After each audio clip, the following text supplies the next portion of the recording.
Olá, bom dia. Vou fazer aqui a habitual revisão aos índices relativamente à semana que passou e à semana que agora vai vir.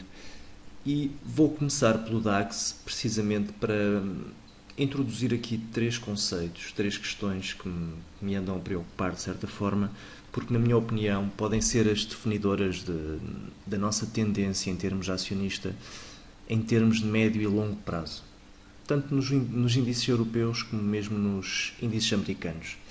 A primeira questão, e a mais preocupante, tem a ver com a escalada da extrema-direita na França. Como sabem, estamos a aproximar-nos das eleições europeias e não posso deixar de notar que é muito provável que a extrema-direita venha a vencer as eleições europeias em França. Essa questão pode colocar em causa, de certa forma, o projeto europeu e ninguém perderá mais com uma potencial colocação em causa desse projeto europeu do que a Alemanha. Basta que se levantem essas questões para que os mercados comecem a entrar em incerteza e todos sabemos como a incerteza pode ser prejudicial no que diz respeito aos mercados acionistas. O segundo fator é um fator que sobre o qual eu já tinha conversado e analisado algumas vezes, tem a ver com a tensão na Ucrânia e continua a ser um foco de tensão. Eu tinha dito há algum tempo atrás que eventualmente até seria essa a desculpa, entre aspas, que os mercados acionistas teriam para corrigirem de uma forma mais acentuada. Aparentemente e para já não está a ter um impacto muito profundo, apesar de ter um impacto, de certa forma, não é um impacto assim tão grande como aquele que poderia ser se os mercados assim o quisessem. Nós sabemos como esta questão varia muito com os sentimentos, mas ainda assim é um foco de tensão. Quando nós temos um foco de tensão geopolítica, isso nunca é um sinal positivo para os mercados financeiros. Quando temos uma questão que varia entre a confiança e a desconfiança, a confiança a ganhar-se e a evoluir favoravelmente demora meses, anos a conquistar-se. No que diz respeito à desconfiança, de um momento para o outro, nós estamos a trabalhar sobre um barril de pólvora e de um momento para o outro pode haver uma explosão. A haver uma explosão será sempre no sentido negativo, não haverá certamente uma explosão de confiança, porque mesmo que viesse a ser assinado um tratado de paz e que definitivamente se resolvesse a questão, ainda assim, como sabemos, poderia não ser uma resolução total e poderia haver uma oscilação mais cedo ou mais tarde, e daí a confiança não ser tão importante neste processo como a desconfiança. Por fim, terceiro tópico, antes de irmos às análises propriamente ditas, tem a ver com a deflação na zona euro. Tem sido uma preocupação constante. O Banco Central Europeu muito provavelmente vai ter de tomar medidas e essas medidas dificilmente passarão por uma descida da taxa de juro para o nível zero, na minha opinião. Essa descida só ocorrerá numa situação de grave emergência. Não é o caso neste momento ainda. Haverá algumas medidas que poderão vir a ser tomadas, entre elas uma das que se tem falado é a réplica dos QEs americanos, dos Quantitative Easings. Eu pessoalmente não acredito muito que isso venha a ocorrer, pelo menos no curto médio prazo, mas é uma possibilidade. Se isso viesse a acontecer, seria de facto muito positivo para os mercados financeiros. Ainda assim, porque a vida não é só feita de mercados, espero sinceramente que essa decisão não venha a ser tomada, porque seria terrível, na minha opinião, numa ótica de longo prazo, e seria uma fatura que teríamos de pagar, muito provavelmente, durante gerações. Vamos ver como é que evolui essa questão, nomeadamente a questão da deflação, mas a resolver-se, que seja de uma forma gradual e que não seja de uma forma chocante. A serem introduzidos os QEs, é bastante provável que isso tenha uma reação bastante violenta no que diz respeito aos mercados financeiros, no sentido positivo e numa ótica de curto prazo, mas será ainda cedo para considerarmos essa possibilidade. Vou introduzir aqui uma nova variável nas análises. Deixei aqui dois quadros, como já deverão ter reparado, com uma quadrícula onde vou introduzir o meu sentimento no que diz respeito a uma ótica de curto prazo e a uma ótica de médio e longo prazo no que diz respeito aos índices avaliados. Vamos então aqui fazer uma curta análise ao DAX. O DAX continua aqui com o padrão de máximos relativos consecutivamente inferiores ao anterior.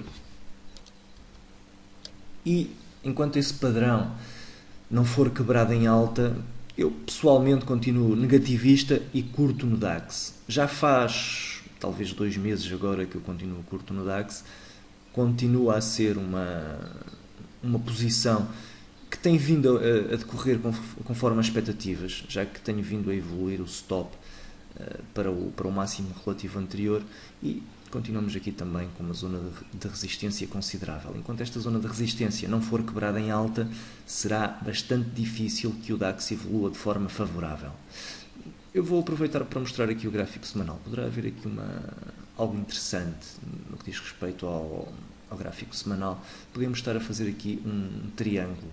Este triângulo, como se sabe, poderá vir a representar tanto um movimento consolidativo, a dar origem a uma continuação, como, se for quebrado em alta, como a um padrão eventual de inversão, se for quebrado em baixa. Isto vem ajudar à teoria da definição de curto e médio prazo para breve trecho, e tudo irá depender desta zona de resistência. Se a zona de resistência for quebrada em alta, fantástico, temos muito provavelmente o DAX a correr para máximos e a ultrapassar esses máximos. Se a zona de resistência, cada vez mais forte, diga-se de passagem, resistir, é muito provável que tenhamos uma inversão de médio prazo e que o DAX corrija de forma significativa. Por esse motivo, e por estarmos muito próximo da zona de resistência, eu vou deixar aqui, no que diz respeito ao curto prazo, uma seta vermelha. Estou negativista numa ótica de curto prazo. No que diz respeito ao médio e ao longo prazo, vou-me manter neutro, porque até termos uma definição, não há ainda sinais, apesar de ter aqui este Head and Shoulders. Cada vez mais estamos afastados do cenário de Head and Shoulders. Eu vou inclusive apagar esta projeção para não induzir em erro. Cada vez mais estamos afastados de um cenário realista de Head and Shoulders. Ainda assim, existem diversos sinais de preocupação que, até que esta zona de resistência seja quebrada em alta, não podem levar a manter o otimismo, mesmo estando nós numa franca tendência ascendente de médio e longo prazo. Bem, passemos aqui à frente então. O IBEX também, à semelhança daquilo que temos dito em semanas anteriores, tem também evoluído aqui ultimamente de uma forma que parece ser de convergência, e essa convergência será definida igualmente na quebra em alta da resistência ou na quebra em baixa desta linha de tendência ascendente de médio prazo, que serve como suporte. Se nós tivermos uma quebra em alta da zona de resistência, é muito provável que tenhamos um rally ascendente, já que o IBEX tecnicamente se tem mantido bastante interessante. Se pelo contrário tivermos um rally descendente e tivermos aqui, por exemplo, um toque nesta linha de tendência, e este toque seja inviabilizado e seja quebrado em baixa, eu estarei, como é óbvio, bastante desconfiante do IBEX. Para já, tudo indica que no médio e no longo prazo a tendência continua claramente ascendente, por isso eu vou deixar aqui uma seta verde no que diz respeito ao médio e longo prazo. Já no curto prazo, eu estou sinceramente com algumas dúvidas. Estamos a entrar aqui também na zona de resistência, e por isso, numa ótica de muito curto prazo, e quando eu me refiro aqui ao curto prazo, estou a falar numa semana, 2 semanas, acredito que pelo menos já haja aqui nova retração, esta linha de tendência ascendente, por isso vou deixar aqui uma seta vermelha, mas repare-se que isto é só porque estamos a entrar na zona de resistência, porque caso contrário estaria bastante positivista no IBEX. Nasdaq continua aqui o seu padrão de máximos relativos, consecutivamente inferiores ao anterior. Nesta semana teve aqui uma nova reação em baixa. Na última semana caiu cerca de 2%, teve aqui uma boa recuperação na última vela, mas ainda assim tudo indica que estejamos aqui perante a construção de um cenário de Head and Shoulders, que, uma vez mais, só se viabilizará na quebra em baixa da neckline. É importante que essa questão fique bem saliente, porque eu já vi imensos Head and Shoulders potenciais que depois acabaram por não se realizar, mas ainda assim tudo indica que o Nasdaq está em maus lençóis e por isso, numa ótica de médio e longo prazo, eu vou para já ficar neutro, porque não posso ficar positivista, porque os sinais de preocupação são evidentes. Não posso ainda ficar negativista, porque a quebra da neckline não foi ainda feita, mas tudo indica que esta acontecerá. Por isso, no curto prazo, eu vou deixar aqui uma seta vermelha, precisamente para espelhar a minha preocupação em relação a uma eventual quebra desta zona de suporte. Pelo menos no curto prazo, dificilmente teremos uma reação acima desta zona. Poderemos até, durante a próxima semana, ter aqui uma reação aos 4.129 pontos, mas o que eu acredito que vai acontecer, pelo menos, é um teste à zona de suporte. S&P 500. S&P 500 continua a ser, de todos os índices de referência, aquele que está mais interessante do ponto de vista técnico, do ponto de vista longo. Estamos aqui muito próximos de máximos. É uma zona de resistência um pouco fraca, não tem grande poder, já que esta reação em baixa foi muito limitada. Por isso, numa ótica de curto prazo, eu acredito que vamos testar esta zona de resistência. Vou deixar aqui, por isso, uma seta verde, porque acredito que pelo menos haja um teste a esta zona de resistência. A grande questão, no que diz respeito ao médio e longo prazo, tem a ver com a quebra em alta desta zona de resistência ou com a quebra em baixa desta zona de suporte. Enquanto a zona de suporte não for quebrada em baixa, não temos qualquer problema, não temos qualquer motivo para preocupação, por isso tudo indica que no longo prazo o S&P 500 se continua a ser o índice mais bullish de todos aqueles que vimos até agora.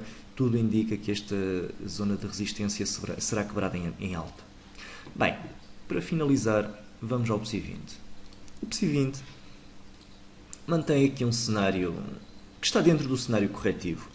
Mantém também, eu tinha dito na última semana, se recordam, que a grande definição estaria ou na quebra em alta desta zona de resistência ou na quebra em baixa numa primeira fase desta zona de suporte, desta pequena zona de suporte, numa segunda fase e aí mais importante, quebra em baixa desta zona de suporte nos 7.156 pontos, mais coisa menos coisa, que definiria certamente um rally descendente de curto e médio prazo.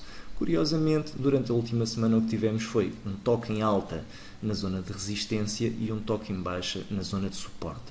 Isto, para ser sincero, é mais negativo do que positivo, porque a termos um padrão ascendente, ou uma continuação do movimento ascendente, teríamos de pelo menos ter quebrado ligeiramente aqui a zona de resistência, e esta manutenção da zona de resistência é no mínimo preocupante, na minha opinião. Apesar de, volto a dizer, ainda não termos qualquer tipo de definição, porque estamos aqui encurralados entre esta zona de suporte e esta zona de resistência. Ainda assim, por não termos tido aqui uma quebra em alta da zona de resistência, no curto prazo eu vou deixar aqui uma seta vermelha no PSI 20, porque acredito que vamos ter aqui uma quebra em baixa deste primeiro suporte, ou pelo menos, para ser mais exato em relação àquilo que eu acredito que vai acontecer, é muito provável que amanhã tenhamos aqui uma reação em alta, provavelmente até meio da semana tenhamos uma reação em alta e depois, durante o final da semana e início da próxima semana, teremos aqui um teste a esta zona de suporte. E será esta zona de suporte a definição, ou na manutenção da zona, ou na quebra em baixa, que vai definir o médio prazo, pelo menos. Ainda assim, enquanto esta zona de suporte não for quebrada em baixa, vou manter uma seta verde na ótica de médio, sobretudo de longo prazo, porque o PSI 20 mantém aqui um claro cenário bullish. Se gostássemos, para quem gosta de ondas de Elliott, eu não sou de todo um especialista em ondas de Elliott, mas esta seria a primeira, segunda, terceira, e faltar-nos uma quarta onda corretiva e ainda a quinta onda. Não vou entrar muito por aí, porque, como digo, não sou de todo um especialista nessa matéria, mas ainda assim é expectável uma correção mais significativa do PSI 20 no médio prazo, se assim quisermos, para depois continuarmos numa ótica de mais longo prazo, uma reação em alta, é pelo menos aquilo que se espera. Bem, por esta semana é tudo. Muito obrigado pela atenção e um resto de bom fim de semana.